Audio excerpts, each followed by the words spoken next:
Olá, pessoal. Bem-vindo ao curso Introdução à Rede de Computadores da G3 Treinamentos. Eu sou o professor Alexandre Santana da Silva e eu vou conduzir esse curso para que você tenha aí uma noção básica sobre rede de computadores, tá? Sobre mim, né, eu sou especialista em rede de computadores, tá? Infraestrutura de TI e também automação, tá? Tô estudando bastante a parte de automação porque é a profissão, uma das profissões do futuro, né? Minha formação acadêmica é ciência da computação. Eu tenho especialização em rede de computadores pela Universidade Tecnológica Federal do Paraná. Também tenho MBA em gestão de projetos, operações de TI pela USP. E eu tenho experiência, né? Eu trabalho no mercado aí como especialista em infraestrutura de TI e automação, tá? Então vocês estão em boas mãos. O roteiro do curso vai seguir da seguinte forma, tá? Eu não vou fazer uma aula muito longa, mas eu vou abordar bastante os temas de maneira intensa, tá? Nós vamos tratar sobre o que é uma rede, né? Quais os conceitos básicos, quais tipos de rede, as topologias, né? As topologias que mais são utilizadas no mercado, arquitetura em camadas, né? E também a função dos protocolos de rede, tá? Primeira pergunta, o que é uma rede, né? Uma rede é um conjunto de dois ou mais dispositivos que utilizam essas regras comuns para se conversarem, né? Então, o objetivo da rede é você compartilhar recursos que estão em outros computadores, né? Então, se a gente pensar uma rede de maneira bem resumida, a rede existe para compartilhar recursos, tá? Eu tenho meu computador aqui, por exemplo, eu tenho um computador na minha casa aqui e ele não está conectado à rede. Ele pouca coisa vai me trazer de benefícios, né? Eu vou conseguir fazer aqui, por exemplo, se eu ligar uma impressora nesse computador, eu vou conseguir ali fazer alguns documentos, imprimir, mas hoje em dia um computador desconectado da rede, ele não tem uma função muito específica, né? Então, uma vez que ele está conectado a uma rede, ele passa a consumir recursos que estão dispostos em outras redes. Então, a função da rede é justamente essa, que é compartilhar recursos, né? Então, qualquer dispositivo que está conectado numa rede e não precisa ser um computador, tá? Qualquer dispositivo mesmo, pode ser uma geladeira, um smartphone, um roteador, switch, um servidor, um sensor, qualquer coisa que está conectado à rede e tem um endereço IP, que eu vou falar mais para frente aí a respeito do endereço IP, ele é um nó de rede, então ele envia comunicação, ele recebe comunicação. Ora ele pode se comportar como servidor, ora pode se comportar como cliente. Então a rede, sempre que você ligar mais de um dispositivo, através de um cabo ali, pela placa de rede ou via wireless, você acabou de criar uma rede de computador. Tá? Então quais são os exemplos de redes? Tá? A gente tem a internet, que é uma rede, é a rede das redes, né? Ela concentra várias redes no mundo inteiro, então por isso que a internet é a maior rede que existe, né? A maior rede mundial. Eu tenho minha rede aqui na minha casa, tem a rede que fica lá na AWS, tem a rede que fica na Azure, tem a rede... Então, assim, são várias redes que se conectam através da internet. Então, são vários sites que a gente acaba publicando, vários documentos, tem ali os sites que tem os tutoriais, por exemplo, que a gente acessa para consumir. A gente consome, por exemplo, YouTube, que é um serviço que está compartilhado na rede, WhatsApp, Instagram, enfim. Todos esses sistemas estão compartilhados numa rede. Se você está com o seu computador, por exemplo, desconectado dessa rede, você não consegue consumir essas ferramentas, né? É, independente de ser rede social ou não, você tem muitas ferramentas boas que estão disponíveis na internet que você precisa de fato conectar seu computador nessa internet. E eu vou explicar com mais detalhes como essa comunicação ocorre, como isso é roteado, como é que você consegue, de repente, abrir o YouTube da sua casa, o que acontece no meio do caminho ali, quais protocolos de roteamento são utilizados para poder chegar, de repente, no servidor do YouTube e o YouTube responder a sua solicitação com aquele vídeo que você quer assistir. A gente tem também a intranet.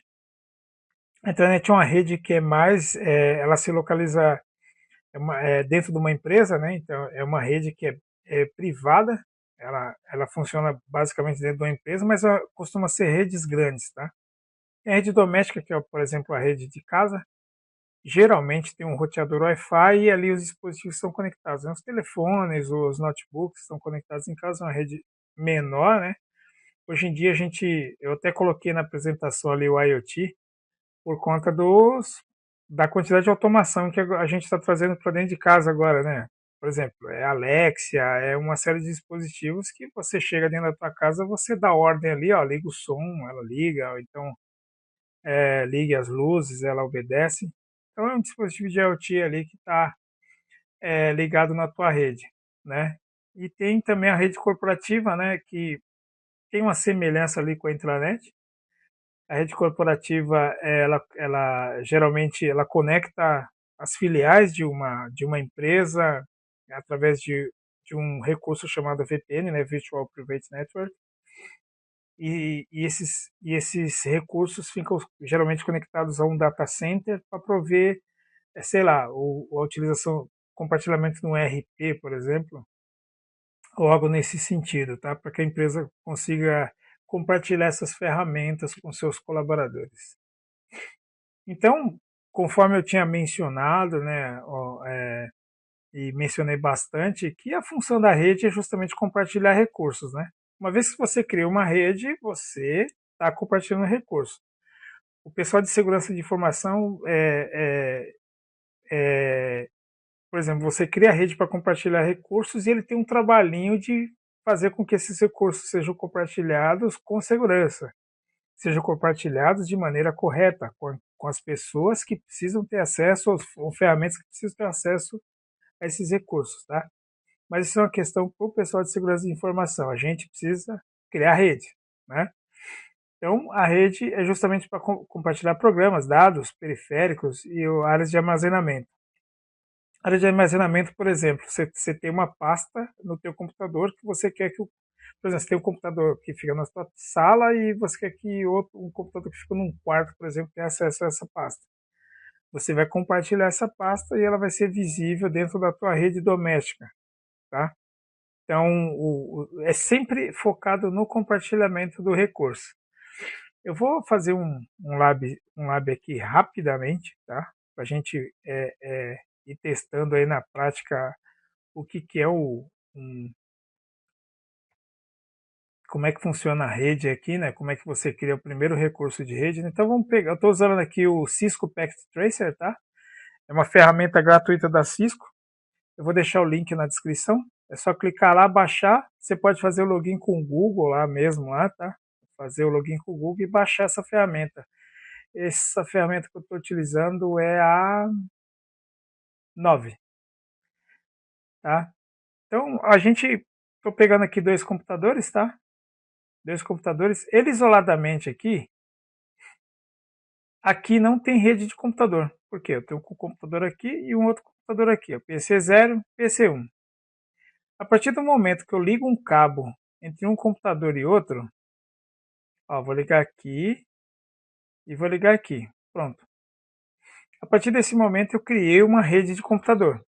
Então, ou seja, uma rede de computador ela não precisa ter milhares de computadores. Não, você ligou um computador em outro, é rede de computador, tá? Então, nas próximas aulas nós vamos endereçar, né? Então, esse aqui é o comecinho do nosso lab. Nós vamos endereçar esses computadores para que haja comunicação e vamos compartilhar algum recurso aqui para vocês verem na prática o funcionamento de uma rede de computadores, né? E vocês vão entender, por exemplo, já um conceito ali inicial sobre endereçamento IP, porque para eles se conversarem ali, um precisa saber qual que é o endereço do outro, né? Para poder enviar informação e receber informação, tá? Mas isso a gente vai discutir mais intensamente nas próximas aulas, ok?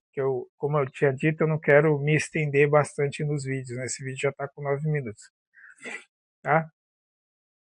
Mas basicamente a rede de computador, a função é compartilhar recursos, tá? Também tem o aumento da confiabilidade, né? Então, como você tem redundância de recursos, né, dependendo da topologia de rede que você está utilizando, você tem uma redundância, né, de recursos, né? Então, se um falhar, o outro assume. Se você de repente tem um servidor de arquivo, né? Eu não tenho, por exemplo, eu tenho uma rede de computadores com 10 computadores e cada usuário deixa os seus arquivos ali, suas planilhas, todas no seu próprio computador, né? E isso é utilizado. Por exemplo, eu preciso acessar um outro computador ali para utilizar a planilha, faço minhas alterações, fecho. Outra pessoa acessa um computador de outra pessoa, faz alteração ali no Word, fecha, e assim vai. Só que cada lugar fica com os seus arquivos ali que são utilizados por toda a empresa, cada um no teu computador. Ou seja, isso é problemático, porque se der problema no computador ali, você perde todo aquele recurso. Então, qual que é o ideal? Cria-se um servidor, esse servidor vira aí um servidor de compartilhamento de arquivo e a gente deixa esses arquivos que são utilizados por todas as pessoas nesse servidor. Assim, você consegue fazer backup justamente só do servidor, deixa ele armazenado em algum lugar ali, de preferência fora do servidor, porque se ele for atacado, pelo menos o backup está fora, você não tem problemas, tá? Então, e falando de porquê, né? Por que criar redes de computadores, tem também a redução de custos, né? Você tem computadores, né? Diversos computadores de pequeno porte com bastante recurso, né? Com bastante desempenho. Então você consegue tirar muita coisa, né? Da rede ali e fazer com que rode nos próprios servidores. Por exemplo, nos próprios computadores, aliás, né? Então, você acaba reduzindo o custo de você, de repente, manter um mainframe ali, processando tudo e tal. Não. Eu tenho ali parte do meu sistema, mas o processamento acontece na máquina do usuário, né? Então, você acaba reduzindo custos dessa forma. Mas isso aqui não é uma questão muito, digamos, comum, tá? Mainframes são utilizados mais por banco, empresas que processam muita coisa, tá?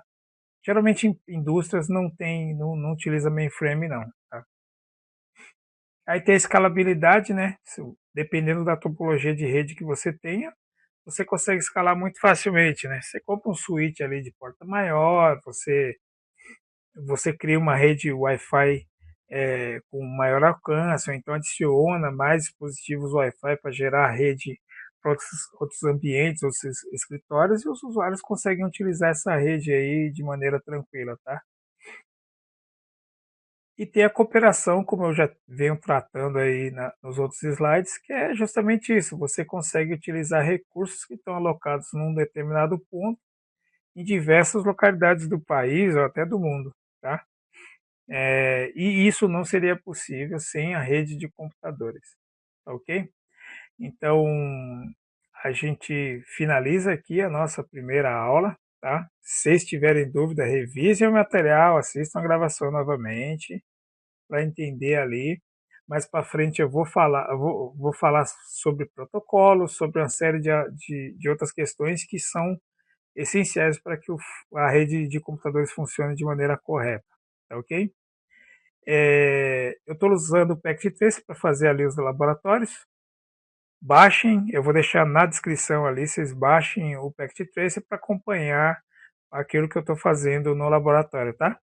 Essa rede, eu comecei com 2 computadores, mas ela vai ficar bem grande ali, então é necessário acompanhamento para que a gente consiga entender como os roteadores, os switches, Fire, o switch de camada 3 funciona. Mas esse é um assunto para uma próxima aula.